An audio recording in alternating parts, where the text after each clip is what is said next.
சற்றேறக்குரிய 2 ஆண்டுகளாக தமிழக bar council மற்றும் அகில இந்திய அளவில் இருக்கக்கூடிய பார் கவுன்சிலுடைய தேர்தல் நடைபெறாமல் இருந்தது.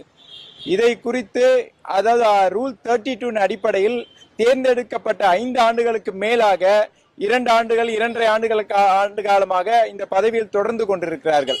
இதை எதிர்த்து நம்முடைய பார் கவுன்சிலுடைய மூத்த உறுப்பினர் திரு வரதன் அவர்கள் மாண்புமிகு உச்ச நீதிமன்றத்தில் இந்த எக்ஸ்டென்ஷன் தவறு, certificate of practice rule amendment கொண்டு வந்தது தவறு, அது வழக்கறிஞர் சட்டத்துக்கு எதிரானது என்ற அடிப்படையில் வழக்கு தொடுத்திருந்தார். அந்த வழக்கானது கடந்த 18/11 மாண்புமிகு உச்ச நீதிமன்றத்தில் விசாரணைக்கு ஏற்றுக்கொள்ளப்பட்டு அதாவது வெரிஃபிகேஷன் முடித்த பிறகுதான் தேர்தல் நடைபெற வேண்டும் என்று பார் கவுன்சில் ஆஃப் இந்தியா வைத்த கோரிக்கை முற்றிலுமாக மாண்புமிகு உச்ச நீதிமன்றம் நிராகரித்து உடனடியாக 5 கட்டங்களாக தேர்தலை நடத்தப்பட வேண்டும் என்று உத்தரவிட்டிருந்தது. அந்த உத்தரவு 20 நாட்கள் ஆகியும் இதுவரை நம்முடைய தமிழக பார் கவுன்சில் நம்முடைய தேர்தலை நடத்துவதற்கு முன்னாள் இமாச்சல பிரதேசத்தின் தலைமை நீதியரசர் திரு ராஜீவ் சக்தர் அவர்களை நியமித்திருந்தார்கள். அந்த தீர்ப்பின்படி வருகின்ற ஏப்ரல் மாதம் 26க்குள்ளாக இந்த நம்முடைய தேர்தல் நடைபெற்று முடிவுகள் அறிவிக்கப்பட வேண்டும் என்று தீர்க்கமான உத்தரவை பிறப்பித்திருந்தது.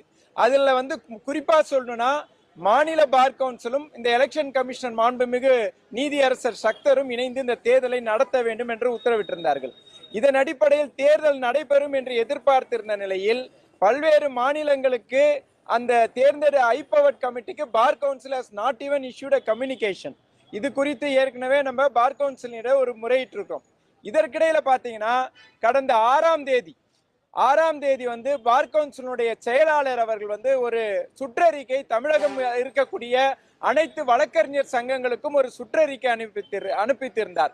அதன் அடிப்படையில பார் கவுன்சில் இந்த வழக்கறிஞராக இருக்கக்கூடிய அனைத்து வழக்கறிஞர்களும் மீண்டும் ஒரு முறை சர்டிபிகேட் ஆஃப் பிராக்டிஸ் கொடுக்க வேண்டும் என்றும் அதான் அப்புறம் 2010க்கு அப்புறம் பதிவு செய்தவர்கள் டிக்ளரேஷன் கொடுக்க வேண்டும் என்றும் ஒரு சுற்றறிக்கை அறிவிக்கப்பட்டிருக்கிறது.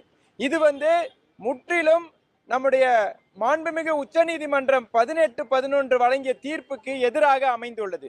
அது மட்டுமல்லாது இந்த தீர்மானத்தை இந்த சர்க்குலரை அனுப்புவதற்கான அதிகாரம் செயலாளருக்கு இல்லை. குறிப்பாக சொல்ல வேண்டும் என்றால் பார் கவுன்சில் என்பது ஒட்டுமொத்த 25 உறுப்பினர்களும் அடங்கிய ஜெனரல் கவுன்சில் தான் பார் கவுன்சில்.